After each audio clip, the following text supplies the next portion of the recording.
Today we brought together a group of social entrepreneurs who had been working in the areas hit by the riots and disturbances with key influencers, people from government, people from major funding agencies, corporate supporters of social enterprise, just to hear each other's perspectives and get down to some of the solutions that might be on offer to prevent these sorts of troubles happening again.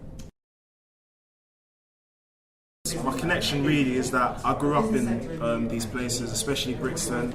A lot of the places that were smashed were places that my friends had been to work. So for example, the Foot Locker in Brixton was completely smashed, completely burnt down. It's still not open till today.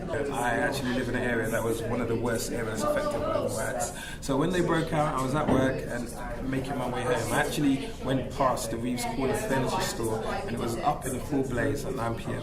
When the riots did break out though, because my house is literally up the road, I could hear the helicopters, the police, people making noise outside. I have a few pictures sent to me because my cousin lives on that road, so she took pictures, and you know it was crazy. It's nothing I'd ever experienced before, and I was really scared as well actually, because I thought, when is it going to end? Are they going to move up towards my road? So it was quite a scary feeling, but at the same time I could understand where the anger was coming from the rioters. And we moved on the estate 2 years ago, and we've done a lot of work around the social and emotional development of the estate and bringing all the services that the government provide to the community to dissolve and resolve conflict on the estate, particularly with the gang leaders. This is something we've done over nearly 3 years now, so up to the point, on the night of the riots, that our presence being there 2 or 3 years before was actually a very proud moment when the gang leaders that we'd worked with take a really positive role model, spoke to the other children on our estate with me as to why not get involved. The solutions are in the community. People have the knowledge. For me, this is how it works. To put it simple, is the government and they're the degrees, we're the temperatures. The two have to work together, and if not, there's no clarity in what we're doing. So the people, the temperature, which for me is the communities, have to be working and developing and working with the government. Serious About Youth will make a difference by engaging the youth in schools, in colleges, in play schemes and other organisations that do things for youth.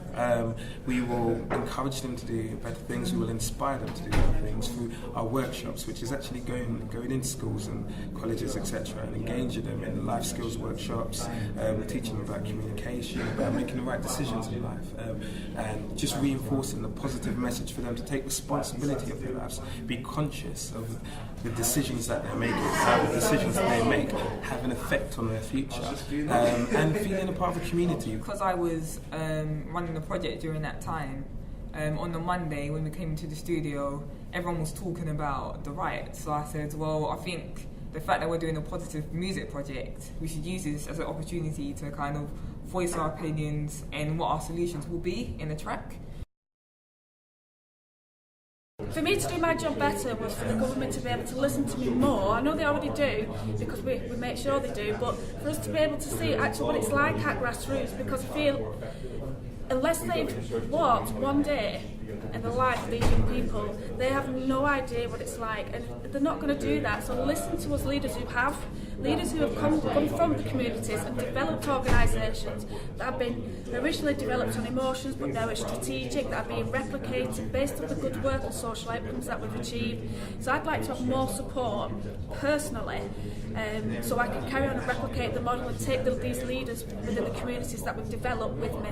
Everyone in the country would agree a lot more resources, so financial resources, sometimes space provision, and I think one that is neglected is that we need to have much more conversations across society. So a lot of third sector organisations and public sector organisations are doing a lot of the same thing. If we start to synergise and come together and start to use each other's resources, I think we'll find that there's growth in that.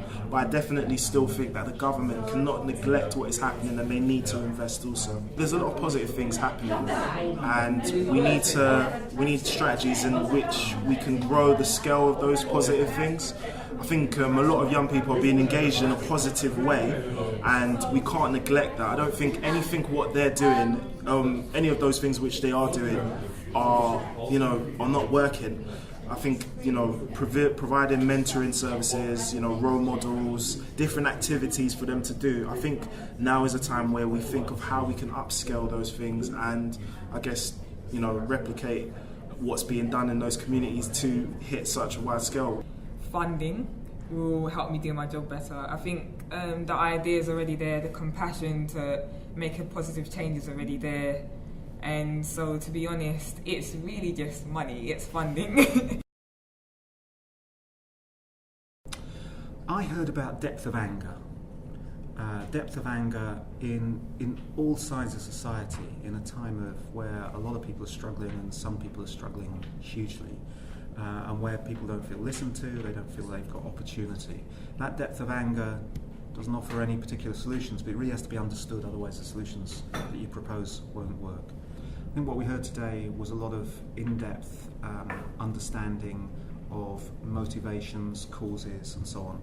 We heard that from the social entrepreneurs that these are in the main issues which need to be dealt with long-term. It's long-term preventative work with often very damaged people, rebuilding social development, economic development, personal confidence, parenting and families and so on.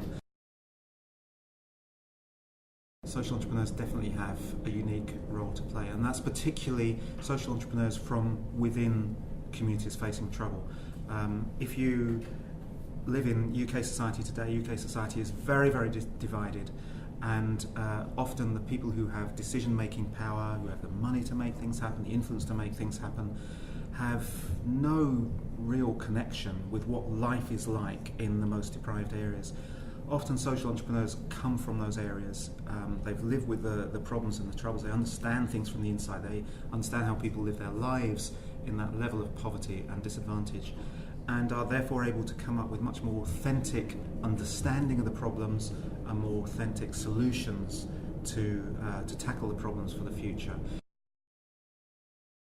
We'll be writing this up, we'll be conveying these messages to funders and decision makers, and we'll also be looking to redesign some of our own schemes of support for startup social entrepreneurs so that we can help the folk who want to tackle these issues long term and short term and make a real positive difference for the future.